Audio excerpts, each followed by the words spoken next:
అనుమానం వచ్చింది, మాటు వేశారు, వాహనాల తనిఖీలు చేపట్టారు. ఇంతలో అటువైపు వేగంగా వస్తున్న కారు వారు చేపెట్టి ఆపిన నిలపకుండా దూసుకెళ్ళింది. దీంతో నిర్ఘాంతపోయిన ఆ పోలీసులు ఆ కారును వెంబడించారు.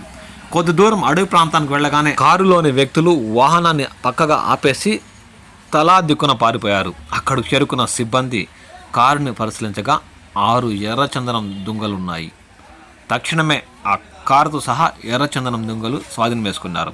ఈ సంఘటన చిత్తూరు జిల్లా పుల్చల మండల పరిసర ప్రాంతాల్లో చోటు చేసుకుంది. పీలేరు సంచార దళ నిఘా విభాగం FRO ఎస్ చంద్రశేఖర్ తమ సిబ్బందితో సోమవారం తెల్లవారుజామున పుల్చల వద్ద తనిఖీలు చేపట్టారు.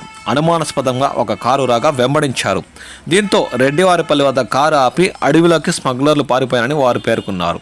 కారులో 87 కేజీల 6 ఎర్రచందనం దుంగలుండగా వాటిని స్వాధీనం చేసుకున్నామన్నారు. వీటి విలువ 5 లక్షలకు పైగా ఉంటుందని వారు ఒక అంచనాకు వచ్చారు. వాహనంతో సహా ఎర్రచందనం దుంగలను అటవీ శాఖ కార్యాలయానికి సంబంధిత శాఖాధికారులు తరలించారు.